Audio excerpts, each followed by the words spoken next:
Hello friends, एक बार फिर हमारे यूट्यूब चैनल स्टडीबल एजुकेशन में स्वागत है आपका।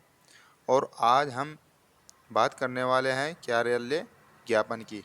उत्तराखंड अधीनस्थ सेवा चयन आयोग के द्वारा एक कार्यालय ज्ञापन जारी किया गया था, जो दिनांक 18 तारीख 9 महीना सन 2020 को जारी किया गया था।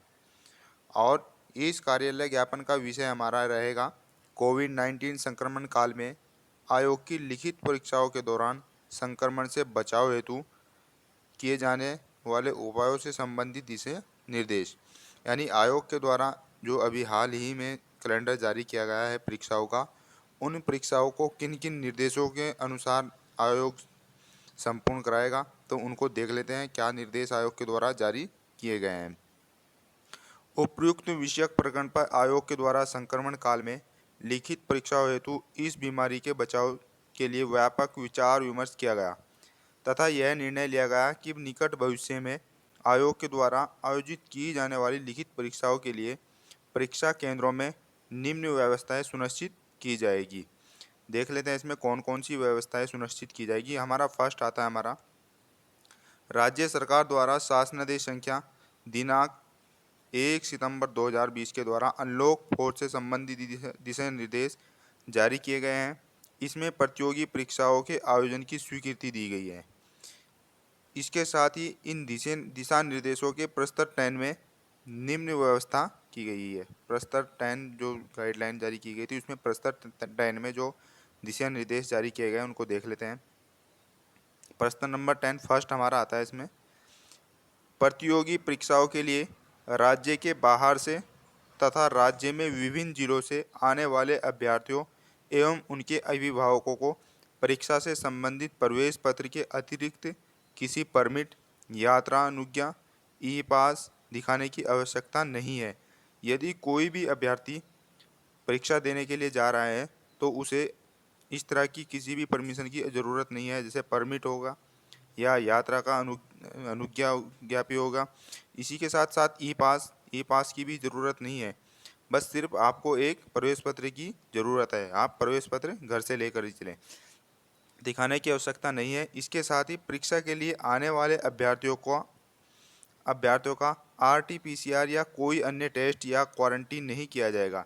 न ही किसी प्रकार का RT-PCR या कोई अन्य टेस्ट किया जाएगा और न ही किसी भी अभ्यर्थी को क्वारंटीन किया जाएगा। अभ्यर्थियों को अपनी यात्रा के लिए स्मार्ट सिटी वेब पोर्टल पर अनिवार्य रूप से पंजीकृत कराना होगा। स्मार्ट सिटी वेब पोर्टल पर हमें पंजीकरण कराना होगा। इसका URL http smartcityderadun.uk.gov.in है। यानी इस वेबसाइट पर जाकर आप अपना पंजीकरण करा सकते हैं और उसके बाद फिर आप अपना प्रवेश पत्र लेकर कहीं भी उत्तराखंड में परीक्षा के लिए जा सकते हैं, जिसके लिए फिर आपको न ही कहीं क्वारंटीन होना पड़ेगा और न ही किसी प्रकार का टेस्ट कराना होगा। अतः अभ्यर्थी अपने घर से अपना प्रवेश पत्र डाउनलोड करके या प्रिंट आउट लेकर चले तथा उपरोक्त पोर्टल पर यात्रा का पंजीकरण करा ले। इन अभिलेखों की जांच राज्य की सीमा या अंतर जनपदीय सीमा पर होगी। जो हम अपना वेब पोर्टल पर पंजीकरण कराएंगे उसकी जांच राज्य की सीमा या अंतर जनपदीय सीमा पर होगी। सेकंड हमारा आता है सभी अभ्यर्थियों को यह सुझाव दिया जाता है कि अपनी यात्रा के लिए वाहन, सार्वजनिक निजी परिवहन की जानकारी व्यवस्था भी समय से कर ले। परीक्षा केंद्र वाले शहर में रुकने की आवश्यकता की दशा में पहले से जानकारी व योजना कर ले। यानी जो भी अभ्यर्थी जहां पर भी परीक्षा देने के लिए जाएगा तो वहां पर अपना पहले से ही इंतजाम कर ले।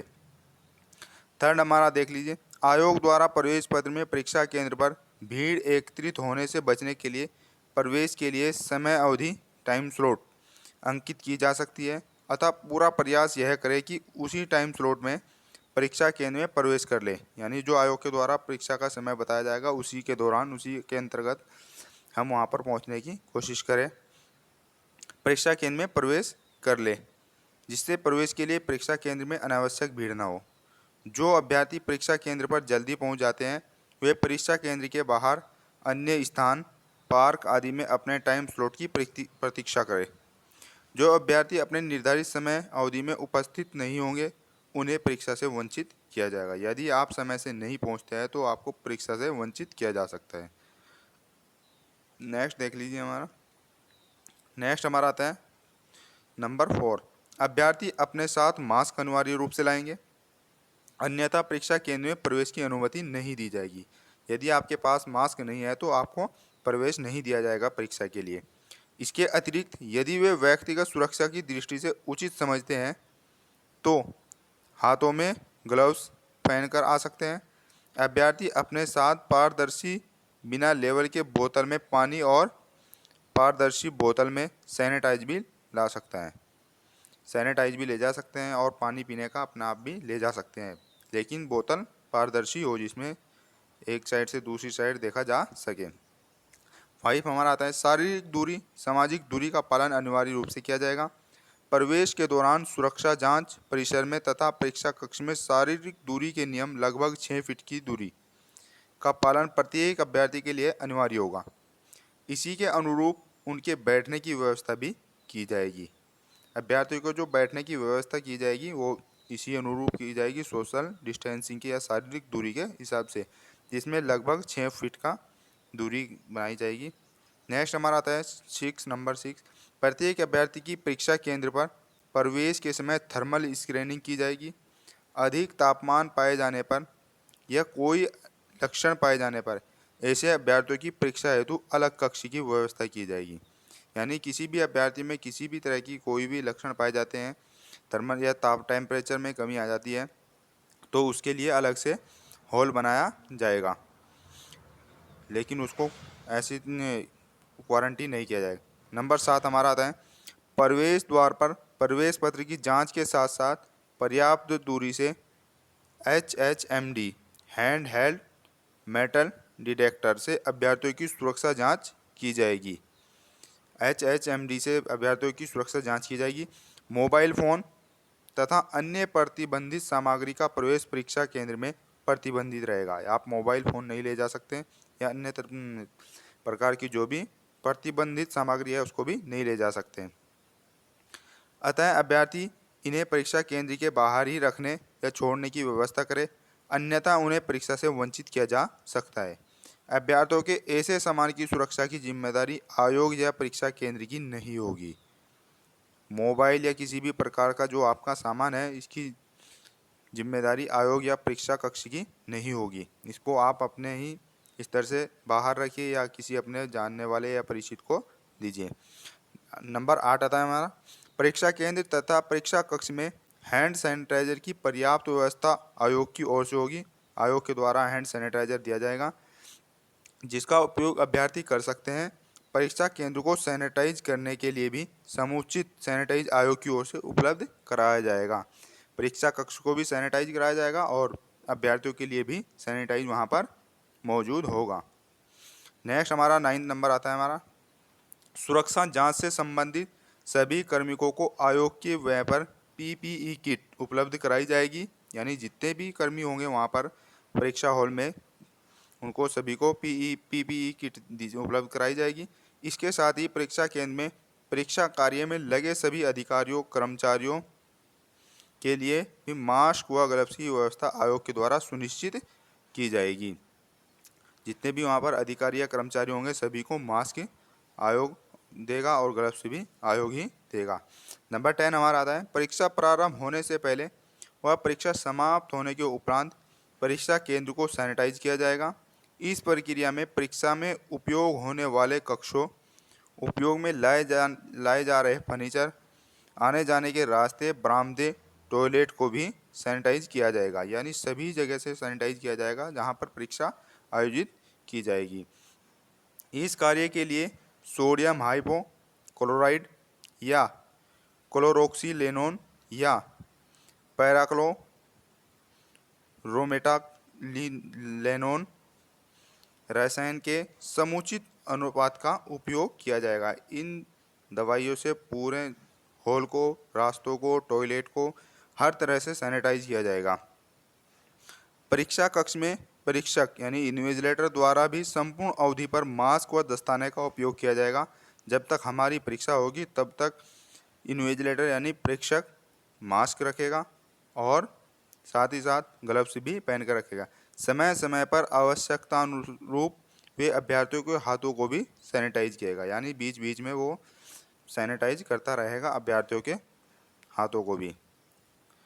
नंबर 12 आता है, परीक्षा की शुचिता के लिए बायोमेट्रिक उपस्थिति एक आवश्यक गतिविधि है, अतः पीपीई किट में आयोग प्रतिनिधि बायोमेट्रिक उपस्थिति लेंगे। वह लेने के पूर्व यानी लेने से पहले व बाद अभ्यर्थियों के हाथों को सैनिटाइज भी किया जाएगा। जब जैसे ही आपकी बायोमेट्रिक होती है तो लेने से पहले भी आपको सैनिटाइज हाथों पर लगाना होगा और बायोमेट्रिक के बाद भी सैनिटाइज लगाना होगा।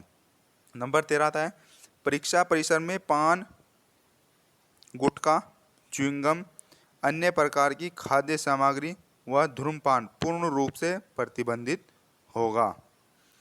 नहीं आप गुटखा खा सकते हैं वहाँ पर, नहीं च्युइंगम खा सकते हैं। सभी धूम्रपान पूर्ण रूप से प्रतिबंधित होगा। परीक्षा परिसर में थूकना भी वर्जित होगा, आप थूक भी नहीं सकते हैं। सभी अभ्यर्थी इसका अनुपालन सुनिश्चित करेंगे।